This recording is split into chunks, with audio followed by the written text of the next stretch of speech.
প্রিয় শিক্ষার্থী, আবারও আজকে হাজির হলাম নতুন একটি ক্লাস নিয়ে, নতুন একটি প্রশ্ন নিয়ে। তোমরা জানো তোমাদের ধারাবাহিকভাবে এরর কারেকশনের ক্লাস চলছে। তো আজকের ক্লাসে প্রশ্ন, few curse can racist flattering. এই যে ফ্লাটারিং শব্দটা হচ্ছে এরর, এখানে ভুল দেওয়া আছে, এইটাকে কি করতে হবে? ঠিক করতে হবে।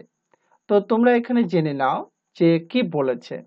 কারেক্ট মানে সঠিক করতে হবে দ্য এরর ভুলকে ইন দ্য ফলোয়িং সেন্টেন্স, এই নিম্নের বাক্য থেকে বাই রিপ্লেস করে দিতে হবে দ্য আন্ডারলাইনড ওয়ার্ড, এই যে আন্ডারলাইন করা যে ওয়ার্ডটা আছে তাকে রিপ্লেস করে দিতে হবে with the right one from the options given below.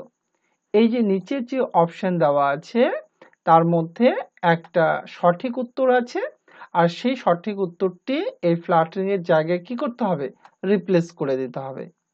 এই হচ্ছে ব্যাপার, তোমরা জানো। আর এইটাতে কমন 1 নাম্বার কিন্তু থাকবেই। এই গ্রামার থেকে তোমরা কিন্তু 1 নাম্বার পাবে। তো দেখো, তোমাদের যদি জিজ্ঞেস করা হয় কেন এখানে ফ্ল্যাটারিটা হলো, তাই না? তোমরা কি বলতে পারবে? আচ্ছা, যারা বলতে পারবে তাদেরকে অভিনন্দন। কিন্তু দেখো, তোমরা যদি মুখস্থ করো, তোমরা এই ব্যাখ্যাগুলো যদি না জানো তাহলে কিন্তু হবে না। এইভাবে ব্যাখ্যাগুলোকে ধরে ধরে তোমাকে জানতে হবে কেন হলো, কেন হয়। আর সেই প্রচেষ্টায় আমি তোমাদেরকে ক্লাস দেবার চেষ্টা করছি। তো আজকের ক্লাসটি জেনে নাও কেন এখানে ফ্ল্যাটারি হলো কেন।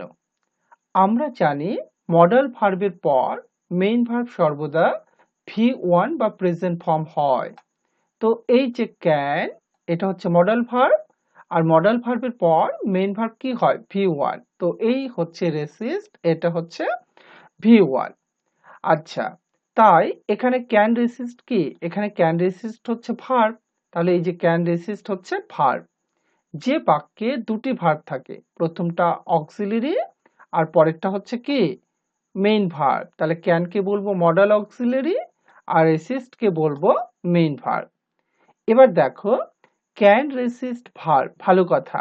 আর এখানে কিন্তু রহস্যটা লুকিয়ে আছে। হ্যাঁ, এখানে ক্যান রেসিস্ট হচ্ছে ট্রানজিটিভ ভার্ব। তাহলে এই যে ক্যান রেসিস্ট কি? ক্যান রেসিস্ট হচ্ছে ট্রানজিটিভ ভার্ব। আর ট্রানজিটিভ ভার্বের পর কে বসে? অবজেক্ট। তাহলে ট্রানজিটিভ ভার্ব কাকে বলে? যে ভার্বকে কি কাকে দ্বারা প্রশ্ন করে উত্তর পাওয়া যায় তাকে কি? ট্রানজিটিভ ভার্ব বলে। তো এখানে এই অংশে অবজেক্ট হবার কথা, কিন্তু ফ্ল্যাটারিং এটা কিন্তু অবজেক্ট না, এইটা আসলে একটা অ্যাডজেক্টিভ। তোমরা জানো?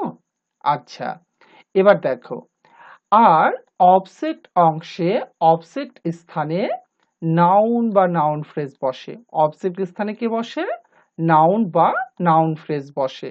তো এইটা, এই যে ফ্ল্যাটারিং যেহেতু অ্যাডজেক্টিভ, তার জন্য এটা এরর, তার জন্য এটা ফুল।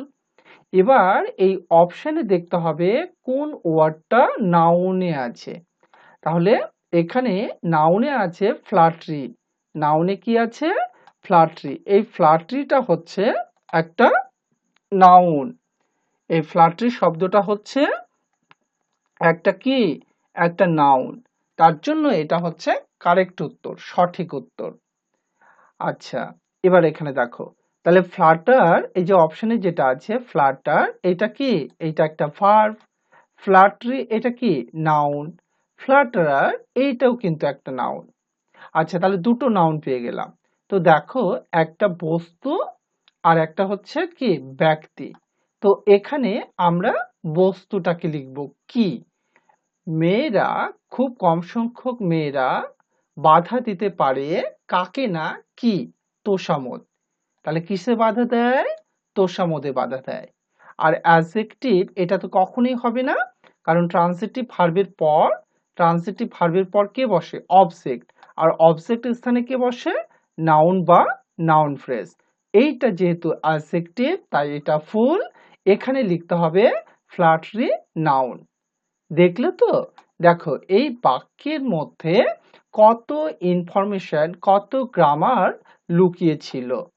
তার জন্যই থাম্বনেইলে বলা হয়েছে মুখস্থের আড়ালে। শুধু মুখস্থ করলে হবে না, এই মুখস্থের মধ্যে, মুখস্থের বাইরে কত কি জানার থাকে।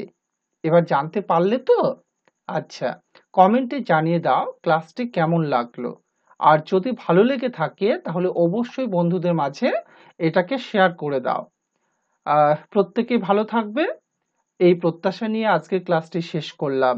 আবারও দেখা হবে নতুন কোনো ক্লাস নিয়ে।